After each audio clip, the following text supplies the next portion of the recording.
بسم اللہ الرحمن الرحیم الحمد للہ رب العالمین ثم الصلاة والسلام على اشرف الانبیاء والمرسلین الذي سمي في السماء بأحمد وفي الأرض بأبي القاسم محمد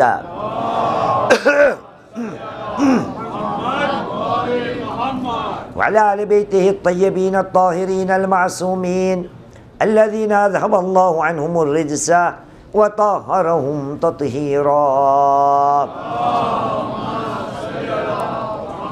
لعنة الدائمة على أعداء الله أجمعين من الآن إلى قيام يوم الدين. أما بعد فقد قال الله العظيم في كتابه الكريم وهو أصدق القائلين وقوله الحق بسم الله الرحمن الرحيم وإن من شيعته لإبراهيم آمنا بالله صدق الله العلي العظيم وصدق رسوله الكريم ونحن على ذلك من الشاهدين. رب اشرح لي صدري ويسر لي أمري واحلل عقدة من لساني يفقه قولي. صلوا على محمد وآل محمد. عطروا رفواكم بالصلاة على محمد وآل محمد.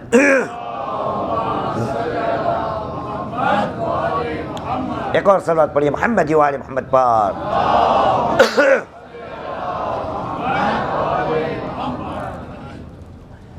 الحمدللہ و تعالی 6 راتوں سے ساتھ میں مل کر شیعوں کے بارے میں، شیعوں کی صفت کے بارے میں ہم گفتگو کرتے ہیں، اور اب تک ساتھ میں مل کر ہم نے یہ باتیں کی کہ شیعوں کا رشتہ بسم اللہ الرحمن الرحیم سے ہوتا ہے. شیعہ وہ ہوتا ہے کہ جو اتباع کرنے والا ہوتا ہے اور اتباع کرنے کے لیے غور سے سننے کا عادی ہوتا ہے. شیعہ وہ ہوتا ہے کہ جو وعدہ خلافی کبھی نہیں کرتا. شیعہ وہ ہوتا ہے کہ جو اپنے ہمسایوں کا خیال رکھتا ہے. شیعہ وہ ہوتا ہے کہ جو واجبات اور محرمات میں بہت پابند ہوتا ہے. اور شیعہ وہ ہوتا ہے کہ جو نماز کا بھی پابند ہوتا ہے اور نماز کی حفاظت کرنے والا بھی ہوتا ہے. کیوں ہم نے اب تک ان باتوں کو آپ کے سامنے پیش کیا اور قرآن مجید کی ایک آیت کا سہارا لیتے ہوئے، جہاں پر پروردگار عالم ارشاد فرماتا ہے، کہا بسم اللہ الرحمن الرحیم وَإِنَّا مِن شِيعَتِهِ لَإِبْرَاهِيمَ، بے شک ابراہیم علیہ السلام ان کے شیعوں میں سے تھے. جناب نوح علیہ السلام کی بات ہو رہی ہے. اور کل ہم نے بیان کیا کہ آپ دیکھیے کہ کل ہم نے نماز کی گفتگو کی، اور اس حدیث کے اندر یہ تھا کہ ہمیں ہمارے چھٹے امام جعفر الصادق علیہ السلام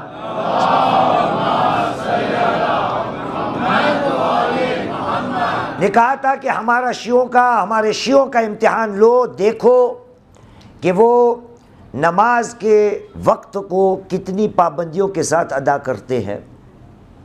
یہ بھی دیکھو کہ ہمارے شیعہ ان کے جو اسرار ہے وہ ہمارے دشمنوں کے سامنے اس کی کتنی حفاظت کرتے ہیں. یہ بھی دیکھو کہ وہ اپنے مال میں اپنے بھائیوں کے لیے کتنا حصہ رکھتے ہیں. اور ہم نے یہ بھی بیان کیا کہ اے مسلمان، اگر تجھے نماز کے وقت کا خیال رکھنا ہے تو بہترین موقع اور بہترین جگہ وہ ہے کہ مسلمان اپنی نمازوں کو کہاں پر ادا کرے؟ مسجدوں میں ادا کرے. کیونکہ مسجدوں کا معمول یہ ہے کہ جب نماز کا وقت ہوتا ہے تو وہاں پر اذان دی جاتی ہے، اذان کے بعد با جماعت نماز کو ادا کیا جاتا ہے. گویا مسجد ایک ایسی جگہ ہے کہ جہاں پر انسان صلو علی محمد وآل محمد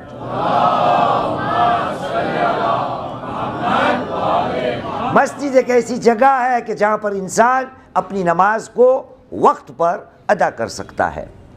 اب دیکھیے جب مسجد کی بات آئی تو تھوڑی باتوں کو آگے لے جاتے ہیں اور پھر آج 7ویں صفت کی ہم گفتگو کریں گے. ایک صلوات پڑھیں محمد و آل محمد پر.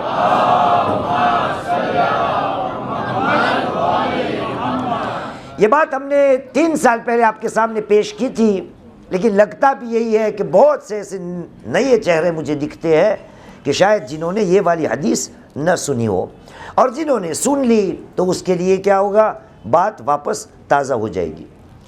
ہمارے نبی کریم محمد صلی اللہ علیہ وآلہ وسلم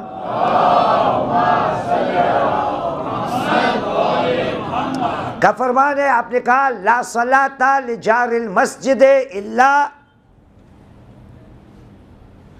مطلب آپ کو یاد نہیں ہے، لا صلاۃ لجار المسجد الا فی المسجد. مسجد کا جو ہمسایہ ہوتا ہے، مسجد کے پڑوس میں جو ہوتا ہے یا رہتا ہے، اس کی نماز نہیں ہوتی سوائے مسجد کے اندر. اب ایک سوال اٹھتا ہے نا کہ مسجد کا پڑوسی کون ہوتا ہے، کس کو مسجد کا ہمسایہ کہا جا سکے؟ تو اس کے لیے روایتوں کی روشنی میں الگ الگ جواب ہمارے سامنے آئے ہیں، اور یہ جواب ہمیں ہمارے چھٹے امام امام جعفر الصادق علیہ السلام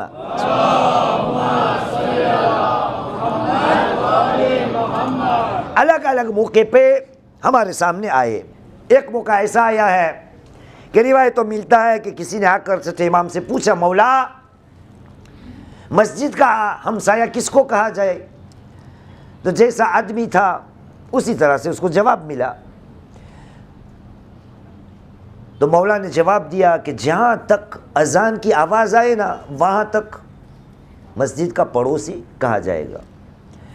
ایک دوسرا موقع آیا، کوئی اور دن، تو وہاں پر جواب ملا کہ شہروں کے جو دروازے ہیں نا، شہروں کے جو دروازے ہیں وہاں تک جو رہے گا وہ بھی مسجد کا پڑوسی کہلائے گا.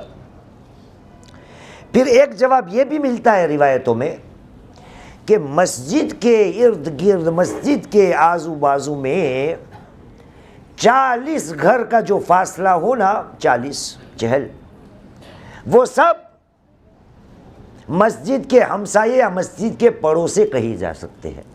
یہ جواب آپ کو پتہ ہے. ایک لطیفہ آپ کو سناتا ہوں اور انشاءاللہ آپ کا یہ حال نہیں ہوگا. میرے حساب سے 2005 میں میں مجلس پڑھنے، ہمارا ہمسایہ وہ بھی، تو وہاں پر یہی مسجد کے پڑوس کی باتیں ہو رہی تھی مجلس کے دوران. اور مجلس کے بعد ایک بندے خدا آیا اور کہا، مولانا آپ کا شکریہ، آج آپ نے مجلس بہت اچھی پڑھی، آج آپ نے مجلس بہت اچھی پڑھی. میں کہتا ہوں مسلمان، میری مجلس کو اچھی کہنے کا کسی کو حق نہیں سوائے اس کو کہ جو عمل کرے گا. اگر تجھے مجلس اچھی لگتی ہے اور تو عمل نہیں کرنے والا، تو پھر تیرا یہ اعلان کرنا، تیرا یہ کہنا کہ مجلس اچھی تھی، چاہے میری ہو یا کسی اور کی ہو، اگر عمل نہیں کرنا تو میرے حساب سے کسی مجلس کو اچھا کہنا تیرا حق نہیں بنتا. لیکن اس آدمی نے کہا، مولانا آپ کی مجلس آج زبردست تھی، بہت مزہ آ گئی. میں نے کہا اچھا، کون سی بات آپ کو بہت اچھی لگی مجلس میں؟ اس نے کہا، مولانا آپ نے جب کہا نا کہ امام نے کہا ہے کہ مسجد کے ہمسائے وہی لوگ ہیں کہ جو 40 گھر کے فاصلوں کے اندر رہتے ہیں، میں نے خوب گنا، میرا گھر جو ہے نا وہ 41واں ہے، 41 نمبر کا ہے. میں بچ گیا. صلو علی محمد و آل محمد.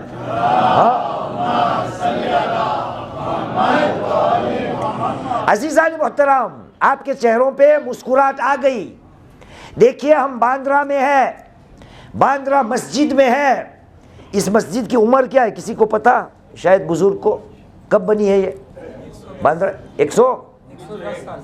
110 سال. واہ سبحان اللہ. چلو 110 سال، 100 سال سے تو زیادہ ہو گئے نا، 1 صدی سے زیادہ. دیکھیے مسجد میں نماز پڑھنے کی بات ہو رہی ہے. میں کہتا ہوں مسلمان اگر تو تیری نمازوں کو مسجدوں میں ادا کرتا ہے اور خاص طور پر اگر یہاں ادا کرتا ہے اس مسجد میں، تو دیکھیے گا اس مسجد کا جو محراب ہے نا وہاں پر ایک آیت لکھی ہوئی ہے. ابھی جو اس ہال میں اس کو دکھے گی، محراب کے اوپر نظر ڈالیے، ایک آیت ہے. یہ قرآن مجید کی ایک آیت ہے. جو نماز مسجدوں میں پڑھنے آتے ہیں وہ بھی دیکھے اور جو نہیں آتے وہ بھی دیکھے. پتہ چلے گا کہ جو آتا ہے کیا اس کے اندر وہ صفت ہے کہ جو مسجدوں کو آباد کرنے والوں کی صفت اس آیت میں بیان ہوئی ہے، اور جو نہیں آتے وہ بھی دیکھے کہ میں مسجدوں میں آ کر نماز ادا نہیں کرتا تو کیا ہو گیا کہ خدا نے اتنی صفتیں اس آیت میں بیان کی ہے، اس میں سے ایک بھی مجھ میں نہیں. اب آپ پوچھیں گے نا کہ یہ کون سی آیت ہے، تو یہ میں بتاؤں گا ہی نہیں، یہ میں بتاؤں گا ہی نہیں. لیکن مجھے تھوڑی ترس آتی ہے آپ پہ. میں نے کہا پہلے آپ کو آیت بتاؤں، آیت کا نشان بتاؤں. میں نے سوچا آیت کا نشان بتاؤں گا ان لوگوں کو تو قرآن میں 114 سورے ہے، اور یہ والا نشان 10 سے آگے والا ہے، تو کم سے کم پورا قرآن پڑھنا پڑے گا اور 10 والی آیتوں کو سب کو پڑھ کے ڈھونڈنا پڑے گا کہ کون سی آیت ہے. میں نے کہا تھوڑی ترس کھا جاتے قوم پہ، اس لیے سورے کا نشان بتا دیتا ہوں تاکہ اس سورے کو آپ کھولو، پڑھتے جاؤ شروع سے، اور ایک موقع آئے گا کہ یہ آیت ٹپکے گی. یہ سورہ توبہ کی آیت ہے، قرآن مجید کا 9واں سورہ، چیپٹر 9. شروع ہوتا ہے بسم اللہ الرحمن الرحیم. انما یعمر مساجد اللہ. خدا کی مسجد کو آباد کون کرتے ہیں؟ یہ آپ کا کام گھر جا کے انشاءاللہ صلو علی محمد و آل محمد.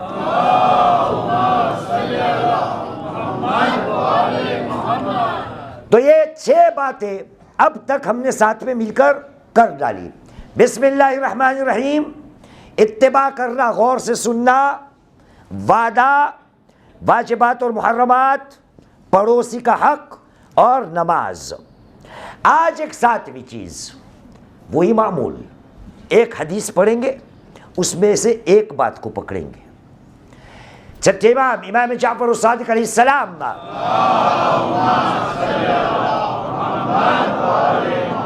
آپ نے کہا انما شیعتنا یعرفون بخصال شتى. اے لوگو، ہمارے شیعہ جو ہے نا وہ پہچانے جاتے ہیں بہت سی صفتوں کے ساتھ.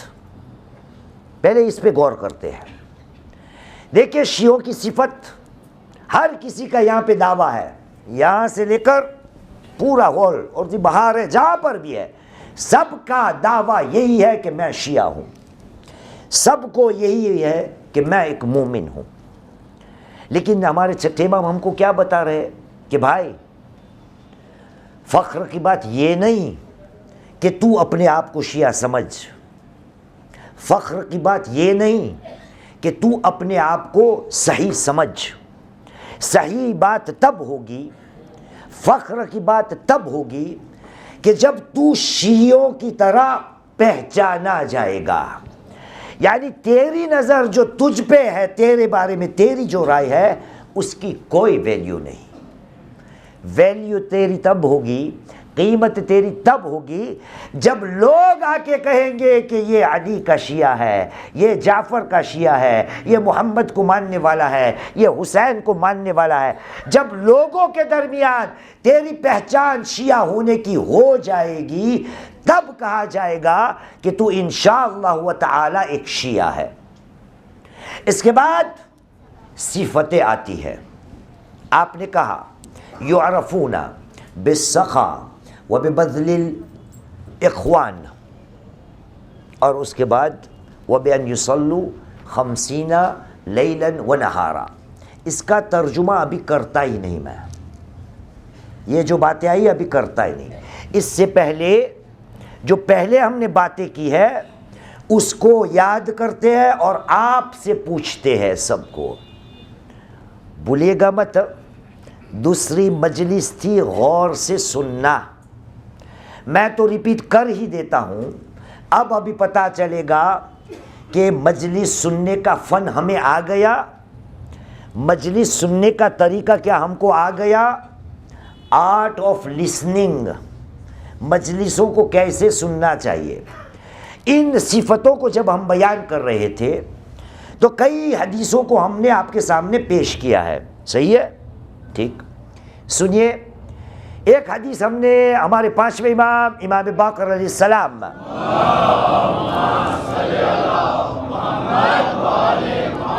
کی سنائی تھی جس میں 7 چیزیں تھی.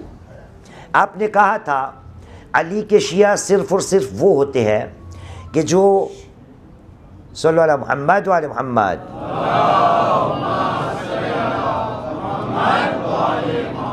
علی کے شیعہ وہ ہوتے ہیں کہ جو ہماری مودت کی وجہ سے ایک دوسرے پہ خرچ کرنے کے لیے تیار ہوتے ہیں.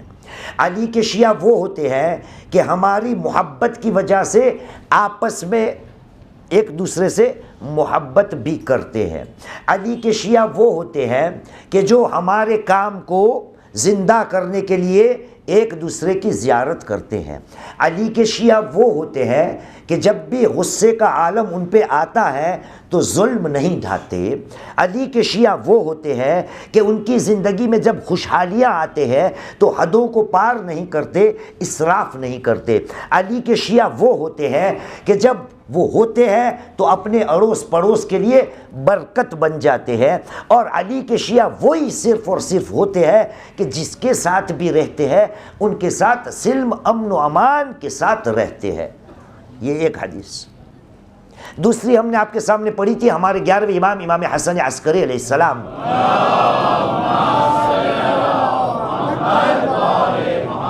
آپ نے کہا تھا علی کے شیعہ وہ ہوتے ہیں کہ جو اللہ کی راہ میں کبھی ڈرتے نہیں, موت ان پر آن پڑے یا خود موت پہ جا پڑے. علی کے شیعہ وہ ہوتے ہیں کہ جو اپنے بھائیوں کے لیے پہل کر دیتے ہیں چاہے خود کو ضرورت کیوں نہ ہو. علی کے شیعہ وہ ہوتے ہیں کہ جو علی کی طرح لوگوں کی اپنے بھائیوں کی عزت کرتے ہیں, اکرام کرتے ہیں جیسے علی خود کیا کرتے تھے. یہ ہو گیا. اس کے بعد ایک اور حدیث ہم نے کل پڑھی, صادق علی محمد امام جعفر الصادق علیہ السلام.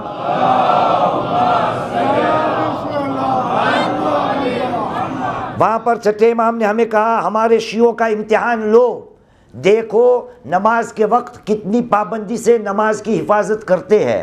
ہمارے شیعوں کا امتحان لو, یہ بھی دیکھو کہ ہمارے اسرار کو یا ان کے اسرار کو ہمارے دشمن کے سامنے اس کی کتنی حفاظت کرتے ہیں. ہمارے شیعوں کا امتحان لو, دیکھو کہ وہ اپنی مال و ملکت میں فی اموالہم, اپنے مال و ملکت میں اپنے بھائیوں کا حصہ کتنا رکھتے ہیں. 3 حدیثیں پڑھی, چوتھی کا میں نے ترجمہ نہیں کیا. ان 3 حدیثوں میں کامن بات کون سی ہے؟ بولے کوئی.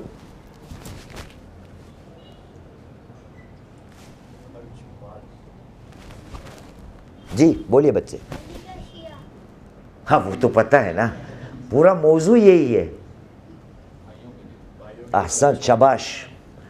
تینوں حدیث میں یہ تھا کہ علی کا شیعہ وہ ہوتا ہے کہ جو اپنے بھائی کے لیے خرچ کرنے کے لیے تیار ہے, اپنے کو ضرورت ہو پھر بھی اپنے بھائی کو پہل دے دیتا ہے. یعنی وہ ہوتا ہے علی کا شیعہ جو دینے کا عادی ہوتا ہے, اپنے بھائی کے لیے خرچ کرنے کے لیے تیار ہو جاتا ہے.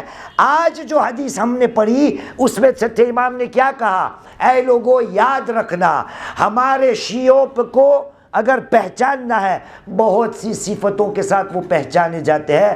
ان میں سے ایک صفت ہے بالسخا, وہ سخی داتا ہوتے ہیں. وبذل الاخوان, وہ اپنے بھائیوں پہ خرچ کرنے کے لیے تیار ہو جاتے ہیں. بِأَنْ يُصَلُّوا 50 لَيْلًا وَنَهَارًا. اور علی کے شیعہ وہ بھی ہوتے ہیں کہ جو رات دن میں 50 نمازوں کو ادا کر لیتے ہیں. آپ پڑھتے دن میں 50 نماز؟ نہیں پڑھتے نا؟ پڑھتے؟ میں بھی نہیں پڑھتا. تو اس کو چھوڑ دیتے ہیں, کچھ اور پڑھتے ہیں. صلی اللہ محمد وعلی محمد. ہاں ہاں, وہ چیزوں کو پڑھتے ہیں کہ دیکھیے ہم علی کے شیعہ ہے یا نہیں. علی کا شیعہ اگر مسلمان بننا ہے تو پہلے خود علی کو تو دیکھو. دیکھو علی کون ہے اور کیا ہے. ابن عباس بیان کرتا ہے, ایک دن کا ماجرا ہے, میں مولائے کائنات کے ساتھ نکلا اور علی کے جیب میں مجھے پتا تھا 4 دینار یا 4 درہم تھے.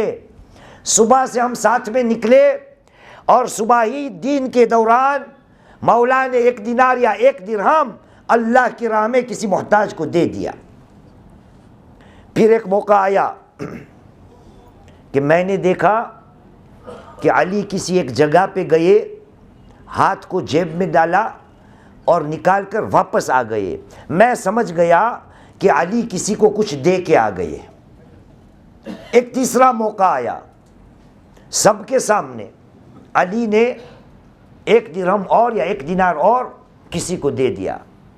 یہ کرتے کرتے پورے دن میں نماز کے بعد, کھانے کے بعد پورا دن میرا علی کے ساتھ گزرا تھا, یہاں تک کہ شام ہو گئی, رات ہو گئی. اور رات کے آخری حصے میں نے دیکھا میرے سامنے علی نے وہ آخری درہم جو تھا وہ اللہ کی راہ میں دے دیا. یہ رات گزری تھی کہ اگلے دن جب ہم مسجد میں گئے نا تو نبی کریم نے ہم کو سنائے اور کہا خداوند کریم اتنا خوش ہے کہ اے مسلمانوں, علی کی شان میں خدا نے ایک آیت کو نازل کیا ہے. کون سی آیت؟ سورہ بقرہ, قرآن مجید کا دوسرا سورہ, چیپٹر 2 ورس نمبر 274.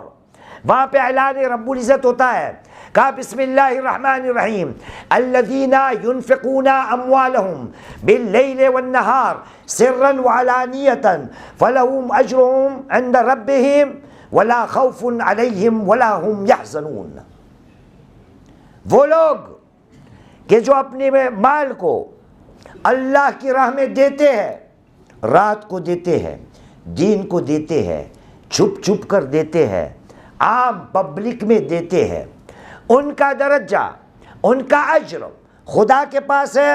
لا خوف علیہم ولا هم یحزنون, ان کے لیے نہ خوف ہوگا, نہ حزن, نہ ملال, نہ رنج. یہ کون ہے؟ مولائے کائنات ہے. ہر حال میں ہمارے ہر ائمہ نے لوگوں کے لیے خرچہ کیا ہے. ہاں, دینے کے طریقے ہوتے ہیں, وہ بھی خدا نے ہم کو بتائے ہیں, لیکن کس حد تک ہم کو دھکا مارا گیا, سمجھایا گیا, پھر بھی آج کا مسلمان ماننے کے لیے تیار نہیں ہوتا نا, نہیں ہوتا. دیکھیں کس حد تک خدا نے اس بات کو ہم کو سمجھایا ہے. اعلان رب العزت ہوا اسی سورے میں, سورہ بقرہ, قرآن مجید کا دوسرا سورہ, اور آیت کا نشان ہے 261, چیپٹر 2 ورس نمبر 261. خدا نے مثال دی ہے, کہا بسم اللہ الرحمن الرحیم مثل الذین ينفقون اموالهم فی سبیل اللہ کمثل حبۃ انبتت 7 سنابل فی کل سنبلۃ 100 حبہ واللہ یضاعف لمن یشاء واللہ واسع علیم. ان کی مثال کہ جو اللہ کی راہ میں اپنے مال کو خرچ کرتے ہیں ایک ایسے دانے جیسی ہے, کمثل حبۃ انبتت 7 سنابل, ایک ایسے دانے کی مانند ہے جس میں سے 7 بالیاں نکلتی ہے, اور ان 7 بالیوں میں ایک ایک بالی میں 100 دانہ ہے. جو اللہ کی راہ میں دیتا ہے نا, یعنی خدا بیان کرتا ہے کہ اے مسلمان, اگر تو میری راہ میں ایک دیگا دو گے تو 700 گنا برابر میں واپس پلٹاؤں گا. یعنی خدا کہہ رہا ہے مسلمان تو دینے کی ہمت کر, واپس پلٹانا میرا کام ہے, میرا.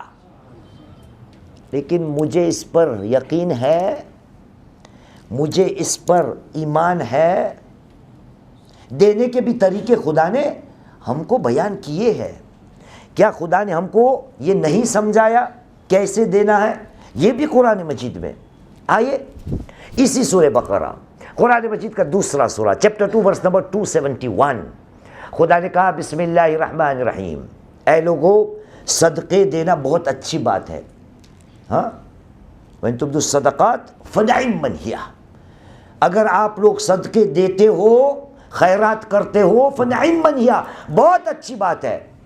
لیکن وَإِن تُخْفُوهَا وَتُؤْتُوهَا الْفُقَرَاءَ فَهُوَ خَيْرٌ لَكُمْ، لیکن یاد رکھنا اگر چھپکے سے دو گے، کسی کو پتہ نہ چلے، اس طرح سے دو گے اور اس کا انفاق کرو گے اور فقیروں کو دو گے تو وہ آپ کے لیے اس سے بھی بہتر ہوگا۔ کس سے؟ وہ 700 گنا والی جو بات تھی نا، اس سے بھی زیادہ بہتر ہو جائے گا۔ یہ سب طریقے ہم کو کس نے سکھائے؟ قرآن مجید نے۔ علی کا شیعہ کون ہوتا ہے؟ وہ اپنے بھائی پہ قربان کرنے کے لیے تیار ہوتا ہے۔ آپ کو یاد ہے، آپ کو یاد ہے شروع کی مجلس میں شیعہ کی جب بات آئی تھی تو میں نے اشارہ کیا تھا کہ دور دراز سے، دیہات سے ہمارے چھٹے امام، امام جعفر الصادق علیہ السلام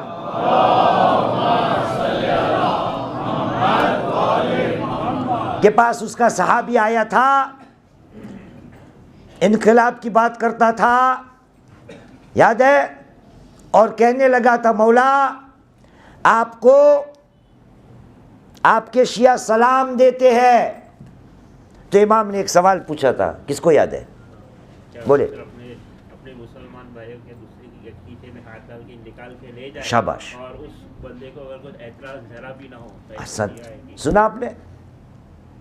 چھٹے امام نے یہی پوچھا تھا کہ تو نے کہا میرے شیعوں نے مجھے سلام دیا ہے، اس میں کیا کوئی ایسا ہے کہ اگر ایک دوسرے کے جیب میں ہاتھ ڈالے اور ہاتھ ڈالنے کے بعد اس کی جیب میں سے ہاتھ میں جو آئے وہ ہاتھ ڈالنے والا لے لے، تو جس کے جیب میں ہاتھ ڈالا تھا اس کو ذرہ برابر فکر نہیں ہوگی کہ میرے بھائی نے میری جیب سے کیا نکال لیا؟ ایسے شیعوں ہے، ایسے ہے۔ یہاں کسی نے جواب دیا تھا، ایک بھی نہیں۔ آپ نے دیا تھا جواب، یہاں ایک بھی نہیں۔ تو اب کیا کرے؟ اب اپنے آپ کو شیعہ ثابت کرنے کے لیے کیا کرے؟ میں آپ کو طریقہ بیان کرتا ہوں۔ ایک صلوات پڑھے محمد و آل محمد پر۔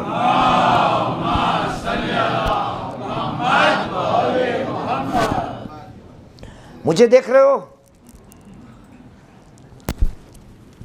یہاں 2 جیبیں، یہاں بھی 2 ہے، کتنے ہوئے؟ 4۔ یہ مولوی کے کپڑے ایسے ہوتے ہیں۔ یہاں بھی 2 ہے، یہاں بھی 2 ہے، کتنے ہوئے؟ 8۔ پینٹ جو پہنی ہے نا میں نے، اس میں پیچھے ایک جیب ہے، کتنے ہوئے؟ 9، اور آگے بھی 2، کتنے جیب ہوئے؟ 11۔ دیکھیے اگر ثابت کرنا ہے آپ کو اور مجھے اپنے آپ کو کہ میں سچی میں شیعہ ہوں، اور اگر آپ کا ہاتھ میری جیب میں ڈالو گے اور جو بھی نکالو گے تو مجھے کوئی بھی فرق نہیں پڑے گا، کوئی رنج نہیں ہوگا، کوئی غم نہیں ہوگا، تو مجھے تاکہ کوئی غم نہ ہو، کوئی رنج نہ ہو، تو کیا کرنا چاہیے؟ جیب بھی خالی رکھو۔ صلو علی محمد و آل محمد۔ ہاں،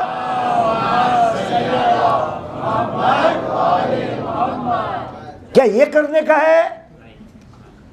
یہ بھی شیعوں کی صفت میں سے اگر موقع آیا تو بیان کروں گا کہ شیعہ کبھی اپنے ہاتھ کو نہیں پھیلاتا، لیکن ہمیں امام سمجھا رہا ہے کہ مسلمان اگر تو اپنے آپ کو شیعہ کہتا ہے تو اپنے آپ آپس میں ایک دوسرے کے لیے خرچ کرنے کے لیے کہ تو کتنا تیار ہے۔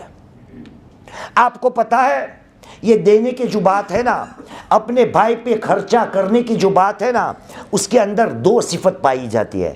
اگر وہ دو صفت نہ ہو تو انسان نہیں دے پاتا.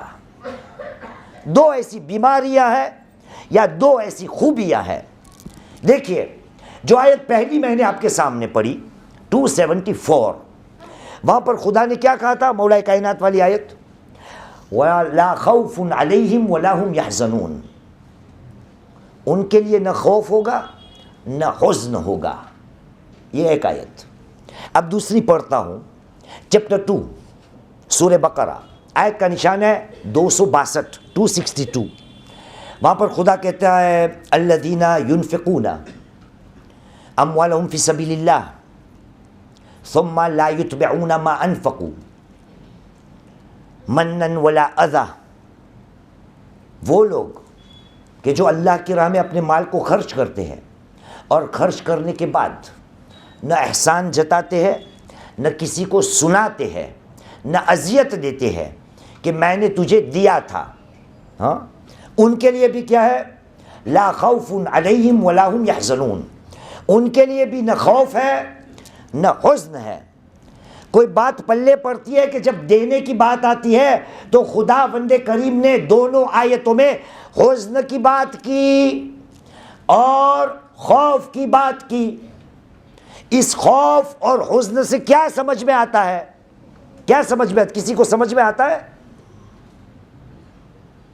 حزن اور خوف کی بات؟ مجھے اتنا سمجھ میں آتا ہے کہ جب خوف کی بات ہو نا، خوف کی بات، تو وہ مستقبل کی بات ہو رہی ہے کہ آگے جا کے کیا ہوگا. اگر ابھی دے دیا تو کل میرا کیا ہوگا. اور حزن کب ہوتا ہے؟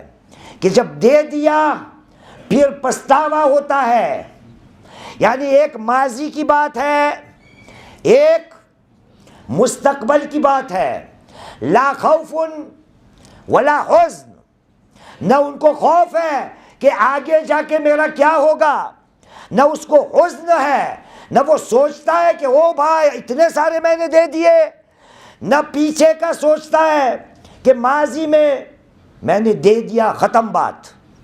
آگے جا کے مستقبل میں کیا ہوگا ہم نہیں بولتے اردو میں، اللہ مالک ہے، دیکھا جائے گا. اگر یہ والی سوچ میری بن گئی تو میں علی کا بہترین شیعہ بن سکتا ہوں. میں سوچ رہا تھا کہ کون سی مثال دوں آپ کو. میں نے کہا محرم کے دن چلتے یہی مثال بہترین چلے گی. آپ دیکھیے گا یہ الطاف کو بہت آئے گا یہ مثال. ہمارے یہاں تو الطاف ہے، جتنے بھی امام بارگاہ ہیں نا ہمارے، جتنے بھی ہیں بمبئی میں، پوری دنیا میں، وہاں پر ایک دن آئے گا نا عاشور کے بعد، جتنے انتظامیہ ہیں سب کو ایک فکر ہوگی کہ مولاناؤں کو ہدیہ دینا ہے. وہاں پہ بہت سے لوگوں کو حزن بھی ہوگا، خوف بھی ہوگا. جب دے دیں گے پھر ہوگا او باپا اتنا سارا دے دیا مولانا کو، مجلس تو اتنی بھی اچھی نہیں پڑی تھی. دے دینے کے بعد ماضی یاد آئے گا، حزن، ملال، پچھتاوا. یا تو دیتے وقت سوچے گا اس مولانا کو اتنا دے دوں تو پھر آگے آئیں گے اس کو کتنا دیں گے، ہاتھ رک جائے گا. رسول کریم محمد صلی اللہ علیہ وآلہ وسلم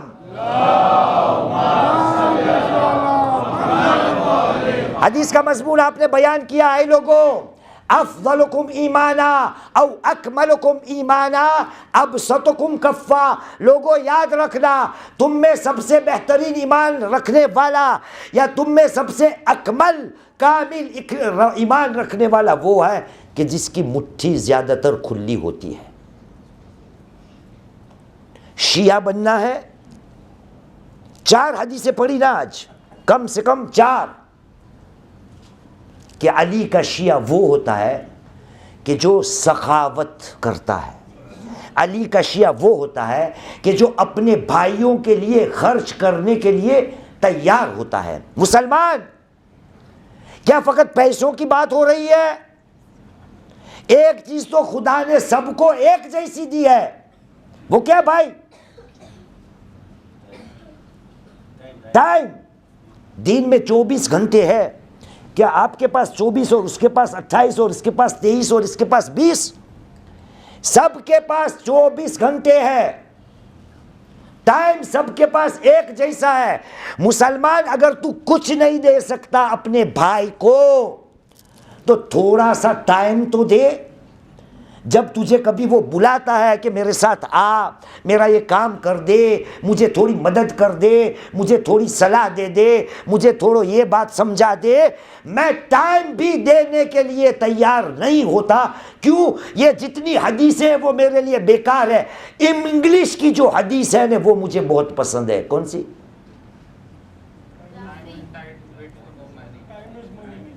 آپ نے سنا، دیکھا؟ امام کی حدیث آپ کو یاد نہیں لیکن یہ یاد ہے. Time is money. Time is money. مسلمان تیرا ٹائم بہت قیمتی ہے، بہت قیمتی ہے. تجھے متقی بننا ہے، پرہیزگار بننا ہے، اپنے آپ کو علی کا شیعہ ثابت کرنا ہے تو اپنے بھائیوں کے لیے خرچ کرنا سیکھ. اور اگر پیسے کی بات تیرے ابھی گلے سے نہ اتری ہو تو اتنا تو کم سے کم کر کہ تیرا وقت تو تھوڑا ان کو، تیرے بھائی کو دے، کیونکہ تیری نظر میں ٹائم از منی. قیمتی سب سے چیز آج کل تیری ہماری زندگی میں ٹائم ہے. خدا نے کیا کہا؟ سورہ آل عمران، قرآن مجید کا 3 سورہ، چیپٹر 3 ورس نمبر 92. اعلان رب العزت کا بسم اللہ الرحمن الرحیم، لن تنالوا البر حتی تنفقوا مما تحبون. اے مسلمانوں، تم نیکی تک پہنچ ہی نہیں پاتے جب تک کہ اللہ کی راہ میں اپنی پسندیدہ چیز کو پیش نہ کرو. اور خدا خوب جانتا ہے تم کیا دیتے ہو، کس نیت سے دیتے ہو، وہ خوب جانتا ہے. مسلمان تو کہاں پہ بیٹھا ہے؟ کہاں پہ بیٹھے بھائی؟ آپ ابھی کہاں پہ بیٹھے؟ ہاں، مسجد میں. مسجد وہاں ہے. کہاں پہ بیٹھے؟ فرش عزا پہ بیٹھے نا. حسین کی فرش پہ بیٹھے. حسین کو جانا ہے ہم نے. کون ہے حسین؟ جب دینے کی بات ہوتی ہے تو کیسے ہے حسین؟ اس کی فرش پہ ہر روز میں حاضری دیتا ہوں. لو، تاریخ کا ایک واقعہ میرے استاد نے مجھے سمجھا ہے. تاریخ کا یہ واقعہ ہمیں ملتا ہے کہ ایک دن کوئی فقیر حسین کے در پر آ گئے. یہ وہ زمانہ ہے کربلا سے پہلے کا کہ جب مدینے کے اندر حسین ان ہستیوں میں سے مانے جاتے ہیں، حسن اس ہستیوں میں سے مانے جاتے ہیں، محمد حنفیہ ان ہستیوں میں سے مانے جاتے ہیں، عبداللہ ابن جعفر طیار ان ہستیوں میں سے مانے جاتے ہیں کہ ان کے در پر جو بھی جائے گا خالی ہاتھ نہیں آئے گا. مدینے میں سب سے سخی اگر کوئی مشہور ہے تو یہ 4 شخصیتیں ہیں. ان میں سے ایک دن ایک فقیر حسین کے در پہ آیا. وہی ہمارا رویہ، اللہ کے نام پہ دے دو، اللہ کے نام پہ دے دو. حسین نے سنا، حسین نے حکم دیا اس کو 1000 اشرفی دی جائے. جو دینے والا تھا نا، ٹریجرر، خزانسی. خزانسی سمجھو گجراتی بول سے. اردو میں کیا کہتے خزانسی کو؟ ٹریجرر تو انگلش ہوا بھائی جی. اردو میں ہاں خزانسی کہتے ہیں. ہاں، خزینے دار. جو پیسے رکھنے والا ہو، وہ امام کا حساب و کتاب رکھنے والا. اس کا پیٹ ہلنے لگا. مولا 1000 آپ نے دے دیے، میرے جیسا ہی ہوگا نا کوئی. دے کوئی اور پیٹ تیرا دکھے، دے کوئی اور رنج و ملال تجھے ہوئے. کہا مولا اتنے دے دیے. کہا ان کا حق ہے. پیسے دے دیے، اشرفیاں دے دی. وہ تو بیٹھ گیا، وہیں در پر بیٹھ گیا، گننے لگا، تھیلی کھول کے گننے لگا. تو میرے جیسا جو خزینے دار یا خزانسی تھا وہ کہنے لگا بھائی اب جاؤ اپنے گھر جاؤ, گننے کیا بیٹھے ہو, تھوڑی کوئی کمائی ہے, گنتے وہ ہے جو کسی چیز کو بیچتے ہیں. دکاندار جو ہوتے ہیں نا وہ گنتے ہیں کہ میں نے یہ چیز بیچی تو اس کی قیمت پوری سامنے والے نے دی یا نہیں. اب جاؤ بھائی. یہاں کیا بولتے ہیں آپ ان لوگوں کو بیچاروں کو؟ بولو بولو, شرماؤ مت, چلو پھوٹو پھوٹو, ایسے بولتے ہو نا, نکلو. تو سامنے والے نے کہا خدا کے بندے تو کہتا ہے کہ میں نے کچھ نہیں بیچا, میں نے اپنی عزت بیچی ہے, میں نے اپنی عزت بیچی ہے اس لیے گن رہا ہوں. وہ خاموش ہو گیا, لیکن حسین نے سن لیا, حسین نے سن لیا. حسین نے اپنے خزانچی کو بلایا اور کہا اور 1000 دو اس کو. تو اب اس کو فکر ہو گئی کہ اب تو یہ یہاں بستر سب لگا دے گا. وہ پہلے 1000 ابھی گنے نہیں, کب گن لے گا 1000 اشرفی؟ اب یہ تو دوسری آ گئی. وہ ایسے فکر میں تھا, وہ گننے لگا, واپس وہی, جاؤ اب بھائی جاؤ باہر جا کے گننا. مان گیا وہ چلنے لگا. حسین مظلوم کو پتا چلا کہ اب تو وہ گیا. حسین نے واپس بلایا, اپنے خزانچی کو کہا واپس 1000 لے کے ان کو دے. کہ مولا آپ کو کیا ہو گیا ہے؟ حسین نے کہا یہ تیسری والا 1000 اس کے لیے ہے کہ خداوند کریم نے مجھے یہ موقع عنایت دیا اور کیا کہ وہ کسی اور کے پاس نہیں گیا, میرے پاس آیا, اس لیے میں نے اور دیا. یہ ہے حسین, یہ ہے حسین. ایسے واقعات ہمارے پاس کتنے ہیں. ان شیعتنا یعرفون بخصال شتى, ہمارے شیعہ اپنے آپ کو شیعہ کہنے والے, یہ فخر کی بات نہیں.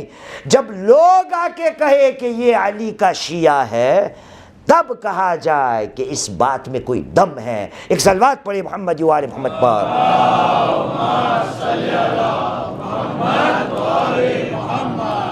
ہاں عزیزو, اتنی قرآن مجید کی آیت آپ کے سامنے پیش کی نا, اتنی اور ہے کہ جہاں پر دینے کی بات ہوتی ہے. اور میں آج اپنے بھائیوں کے لیے خرچ کرنے کے لیے کتنا تیار ہوں, کتنا ان لوگوں کی میں مدد کرتا ہوں. میرے پاس وہ مدد لینے یا مانگنے کے لیے آتے ہیں تو میں اس مدد کے جواب دینے کے لیے کتنا تیار ہوتا ہوں. دینے کی بات ہوتی ہے نا. آج یہ پوری قرآن مجید کی آیتیں تھی نا, وہ کوئی شیعہ کے بارے میں نہیں تھی, مسلمانوں کے لیے تھی. پتہ نہیں کربلا میں کس طرح کے مسلمان تھے. آج جس کا ذکر کرنا ہے نا وہ بھی قرآن کو مانتے تھے, بلکہ حافظ قرآن تھے ان میں سے کوئی. کیا انہوں نے یہ آیتیں یاد نہیں کر رکھی تھی؟ کیا کبھی مسجدوں میں خطبوں میں کسی سے یہ آیتیں نہیں سنی ہوگی؟ کیا کبھی ان کا گزر ان آیتوں سے نہیں ہوا ہوگا کہ مسلمان کون ہوتا ہے, مومن کون ہوتا ہے؟ اور وہی لوگ کربلا میں آج آ گئے, ایک چھوٹے سے دودھ پینے والے بچے کو پانی کا بوند دینے کے لیے بھی تیار نہیں. آج اس کا تذکرہ کرنا ہے نا. یہ کون سے مسلمان تھے؟ ابھی شیخ نے بیان کیا نا, شب عاشور کی بات ہے. حسین مظلوم ہر خیمہ کے جائزہ لیتے ہیں. اتنے میں ایک خیمے کے پاس آئے ہیں جہاں ایک معظمہ بی بی کی رونے کی آواز. کس کا خیمہ ہے؟ رباب, ام رباب کا ہے. حسین خیمے کے اندر داخل ہوئے, کیا دیکھا؟ جناب رباب ایک گہوارے کو ہلا رہی ہے اور بازو میں ایک چھوٹی بچی سو رہی ہے, رو رہی ہے بی بی. حسین نے پوچھا بی بی رونے کا سبب کیا ہے؟ کہا اے میرے والی کیا کروں, آپ نے ایک رات کی مہلت مانگی، ابھی بیان کیا نا شیخ نے، ایک رات کی مہلت مانگی اور کل سے جنگ شروع ہوگی، میں اتنی بدنصیب ماں ہوں کہ میں کس کو پیش کروں گی؟ میں کہوں گا بی بی فکر مت کیجئے، آپ کے پاس یہ جو ننھے دو بچے ہیں نا، ایک یہ علی اصغر اور یہ آپ کی بیٹی سکینہ، ان پر اتنے ظلم و ستم ڈھائے جائیں گے، ان کا جہاد جب دنیا دیکھے گی نا تو دنیا علی اکبر و عباس کے جہاد کو بھول جائے گی۔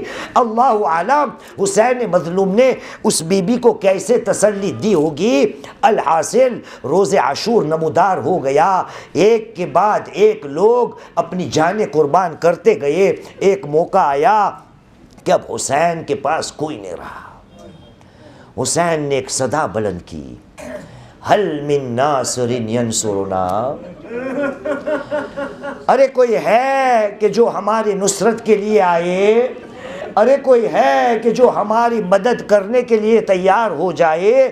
بس یہی عین موقع ہے کہ خیموں کے اندر سے رونے کی آواز آئی، حسین خیمے کی طرف دوڑے، پوچھا کیا ماجرا ہے؟ کہا مولا جب سے آپ نے یہ ندا بلند کی ہے اصغر نے اپنے آپ کو گہوارے سے نیچے گرا دیا ہے، گویا یوں لگتا ہے کہ اصغر نے لبیک کا جواب دیا ہو، بابا آپ نے مدد مانگی، میں بہت چھوٹا سپاہی ہوں، مجھے لے جائیے، میں پوچھوں گا اے فرزند حسین کیا آپ کے پاس کوئی ہتھیار تلوار ہوگی تو شاید تاریخ مجھے جواب دے گی۔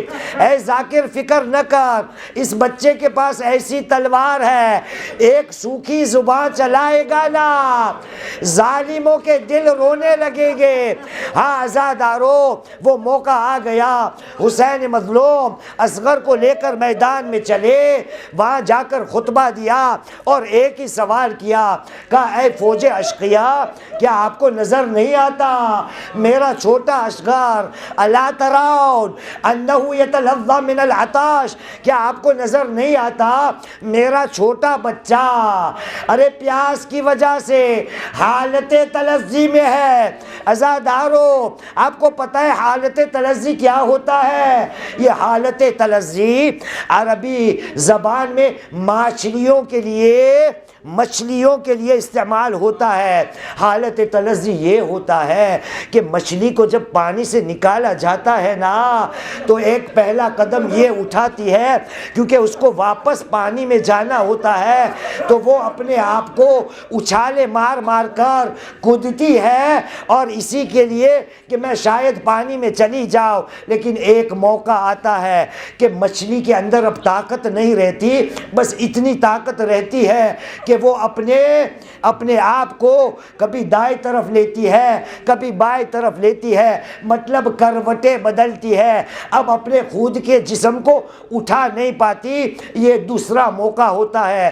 اس کے بعد مچھلی کے پاس بالکل طاقت نہیں رہتی، اب آنے والی ہے حالت تلظی۔ وہ کیا ہوتا ہے؟